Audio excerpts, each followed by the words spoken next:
I'm Michelle Mikes, the K-12 Mathematics Supervisor for the Cobb County School District. Our district is committed to helping students succeed, and you as parents are an integral part of this process. To help keep you informed about what your child is learning in our math classrooms, we are excited to provide you with these informational videos on concepts taught throughout the school year. Thank you for taking the time to discover ways to support your students' learning. Welcome to the 4th grade Unit 2 parent video. My name is Angela Mack and I am an academic coach at Hendricks Elementary School. During this video, you will learn about the components of Unit 2 for 4th grade mathematics. In this unit, students will explain how to use multiplication to compare, solve multi-step word problems using addition, subtraction, multiplication, and/or division, represent problems using equations with a letter, and interpret remainders, multiply multi-digit numbers, determine if numbers are prime or composite, and find factor pairs for whole numbers. Recognize a whole number as a multiple of its factors. Create a pattern or identify characteristics of a pattern. Apply strategies to divide whole numbers.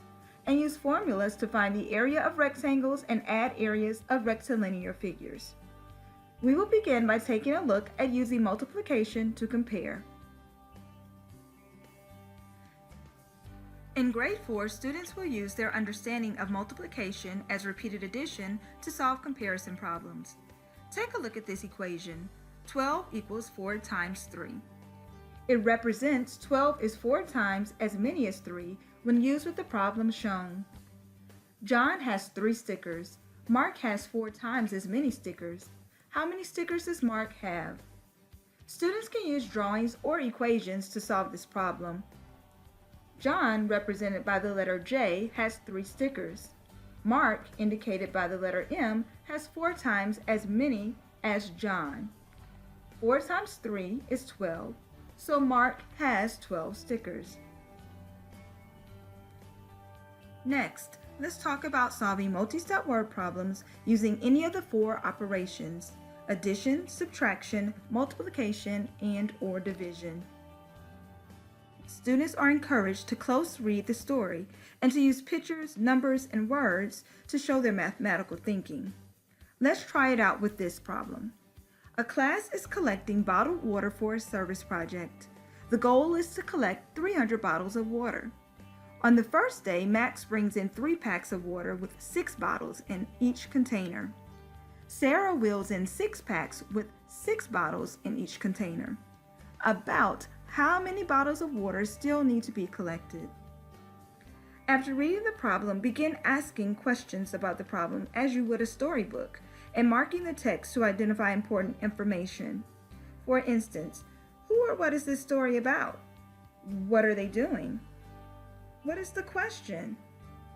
The story is about a class, and the class is collecting bottled water.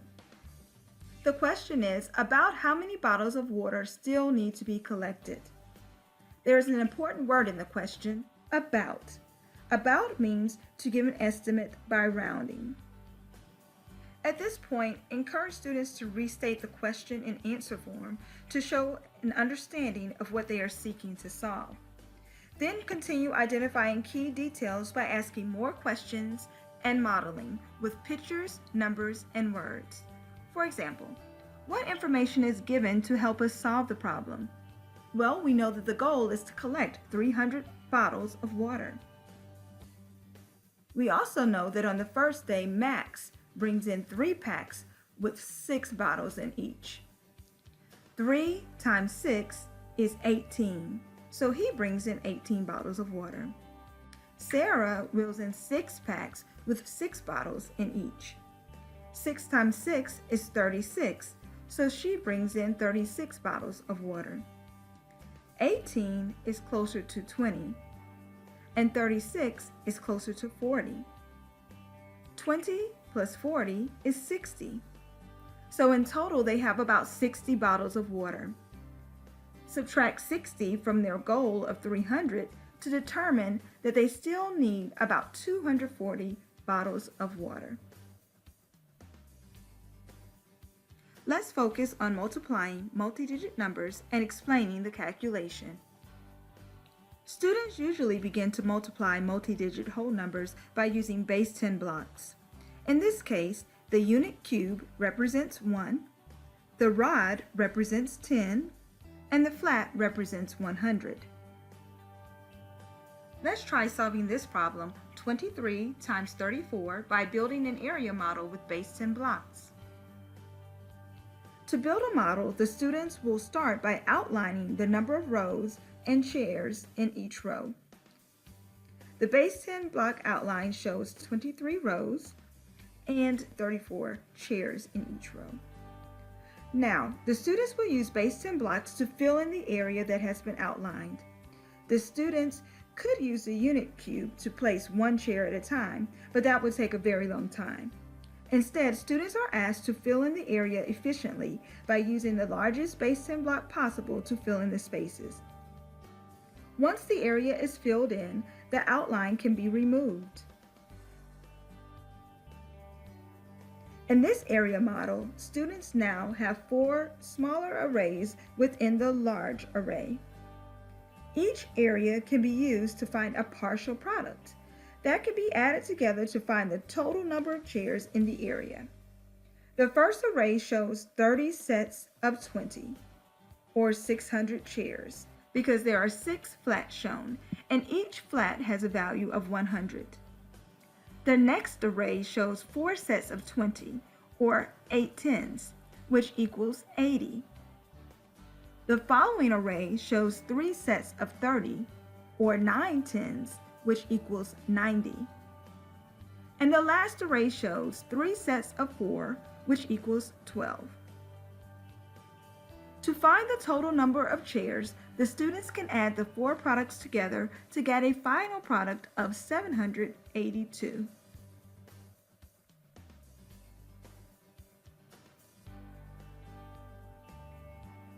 Once students have an understanding of area models, they are introduced to partial product boxes. To use this strategy, a box is drawn.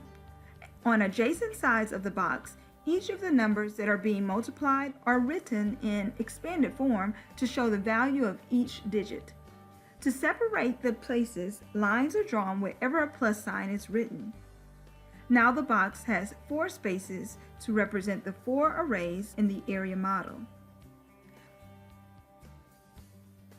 To solve the problem, students will look to the top and left of each space to determine which equation to write in each box. For this demonstration, let's start with the top left area of the box. Shown at the top of this area is 30. To the left is 20. 30 times 20 equals 600. For the area to the right, up top is 4. To the left is 20. 4 times 20 equals 80. Moving along to the next area. At the top is 30. To the left is 3. 30 times 3 equals 90. For the last area, up top is 4. To the left is 3. 4 times 3 is 12. Finally, the students will take the partial products from each area, 600, 80, 90, and 12, and add them together to get the final product of 782.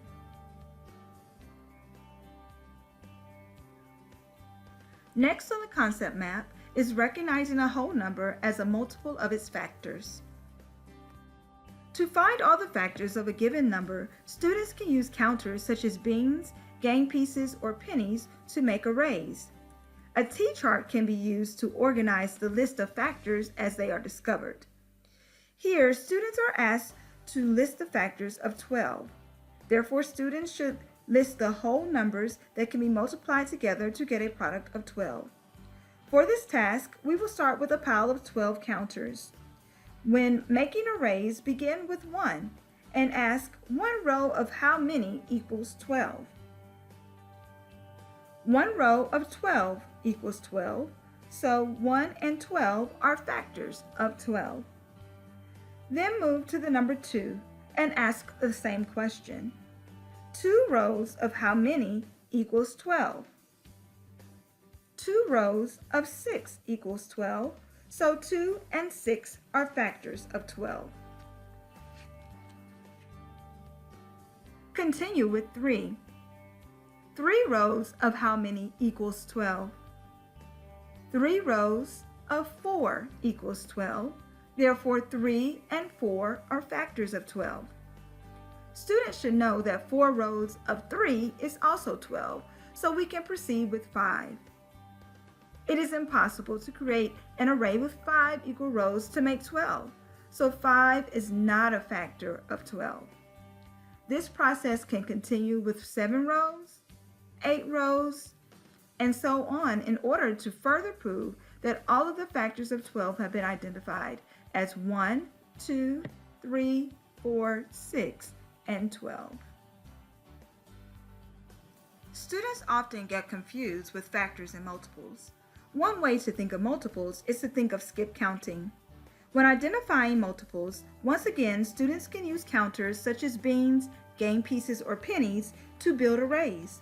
For instance, to find the multiples of 12, students should start with 1 row of 12. 12 times 1 is 12, so 12 is a multiple of 12. Then students can add another row of 12 to show multiple sets of 12. 12 times 2 is 24, so 24 is another multiple of 12. Going on, students can add another row of 12 to the array. 12 times 3 is 36, therefore 36 is a multiple of 12. To find more multiples of 12, students should continue to add multiple rows of 12. 4 rows of 12 is 48. 5 rows of 12 is 60, and so on.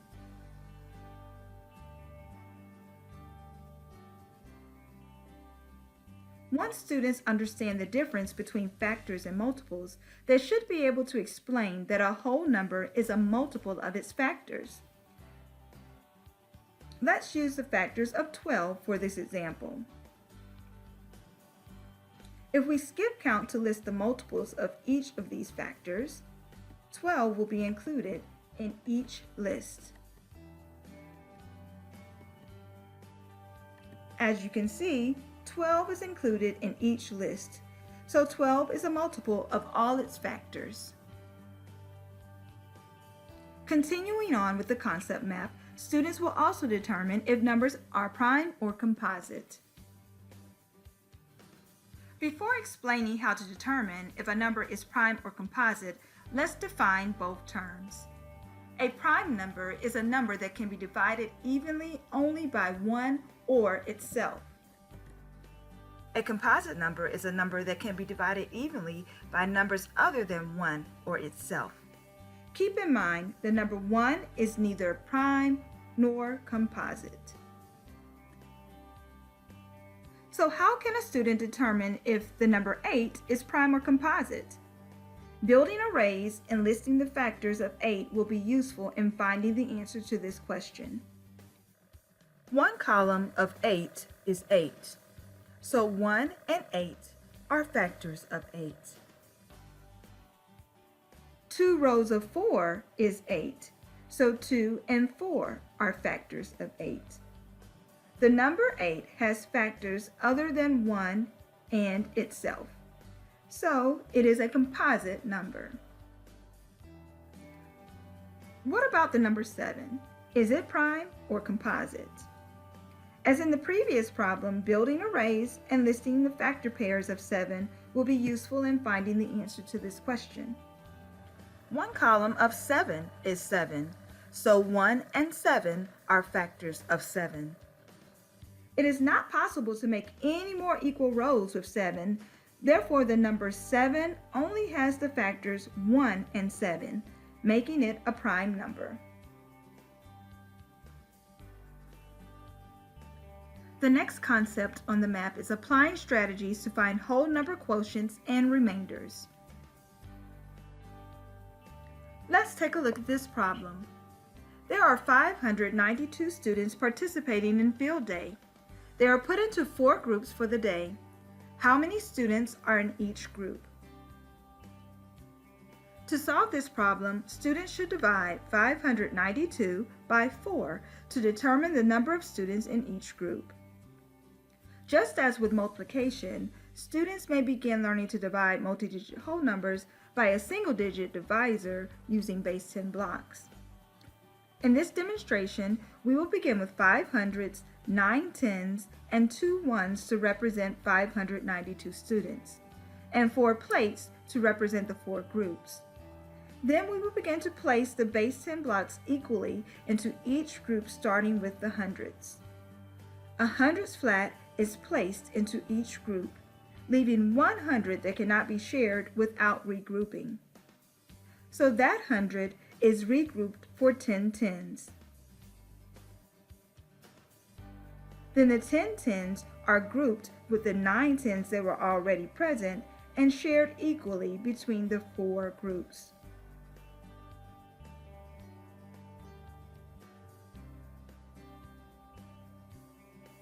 This leaves 3 tens. The 3 tens are then regrouped for 31s to be shared equally along with the 2 ones that were already there.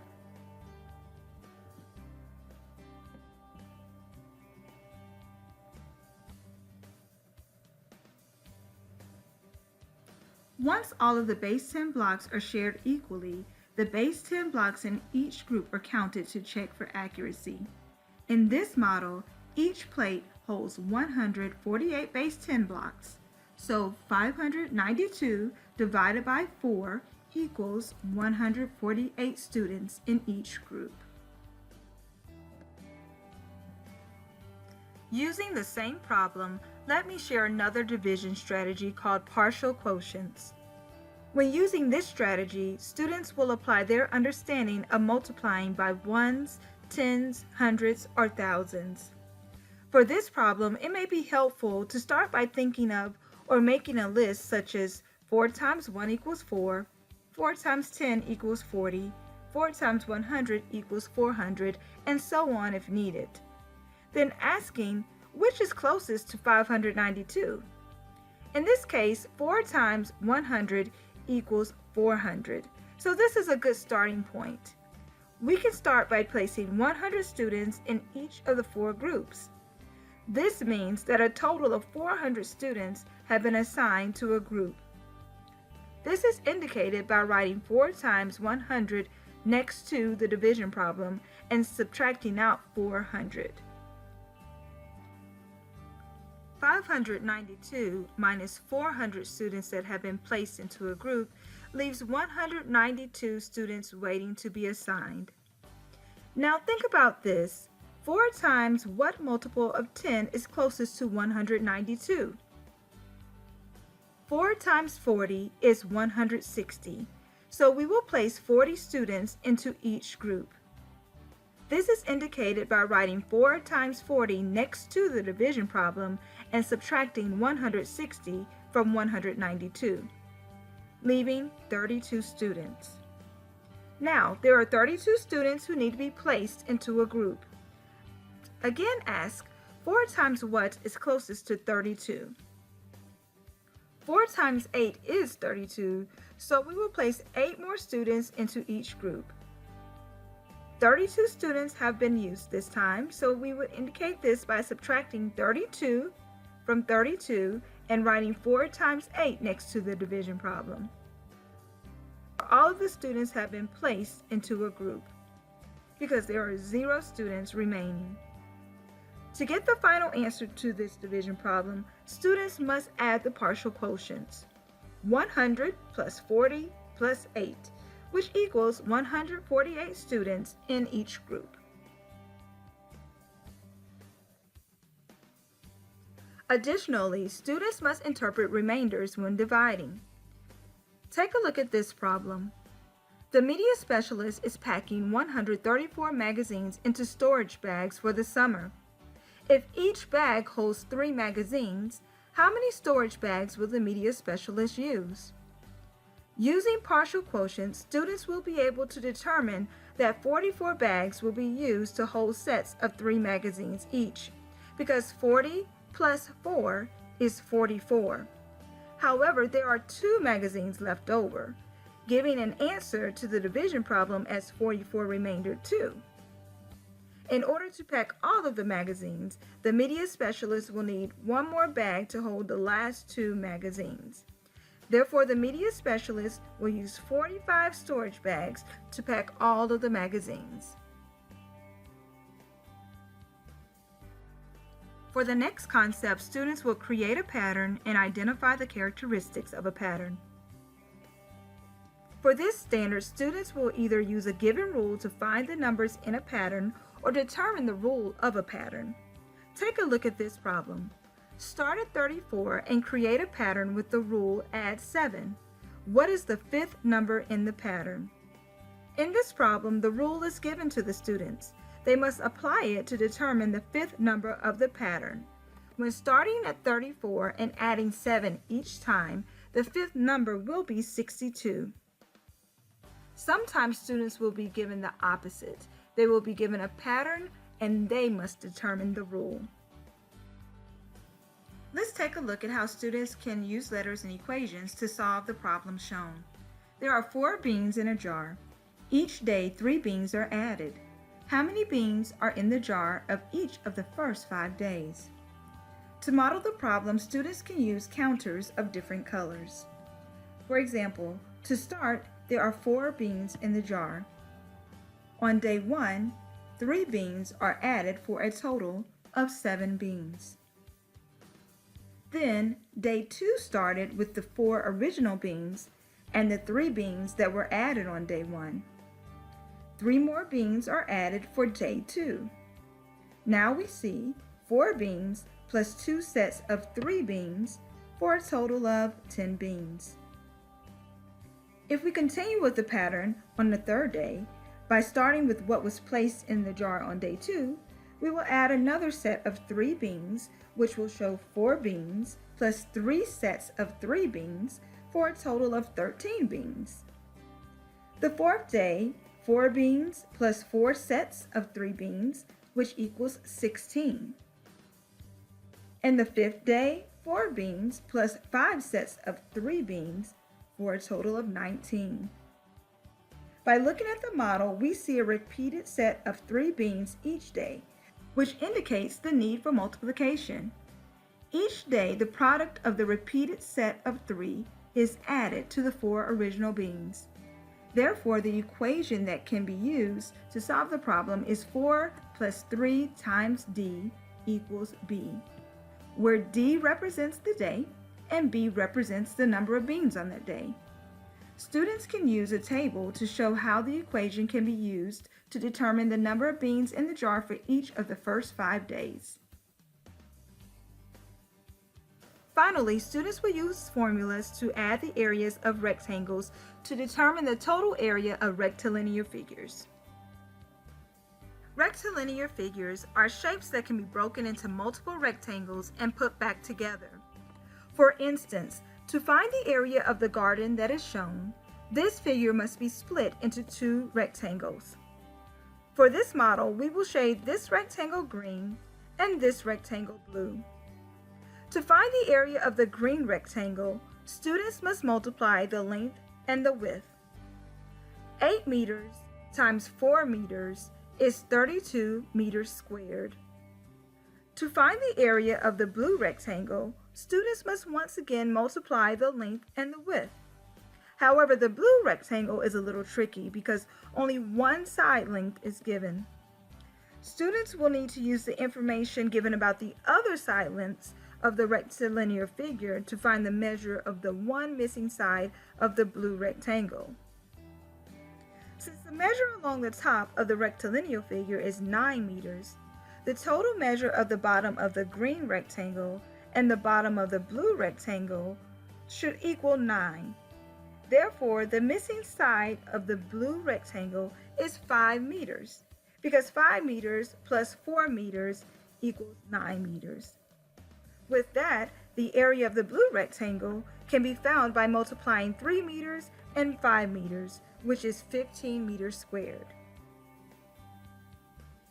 To find the total area of the figure, students should add the area of the blue rectangle and the area of the green rectangle together. The total area of the garden is 47 meters squared. In summary, in Unit 2, 4th grade students will explain how to use multiplication to compare. Solve multi-step word problems using the 4 operations. Represent problems using equations with a letter. Multiply multi-digit numbers. Determine if numbers are prime or composite. Find factor pairs for whole numbers. Recognize a whole number as a multiple of its factors. Create a pattern or identify characteristics of a pattern. Apply strategies to divide whole numbers and use formulas to find the area of rectilinear figures.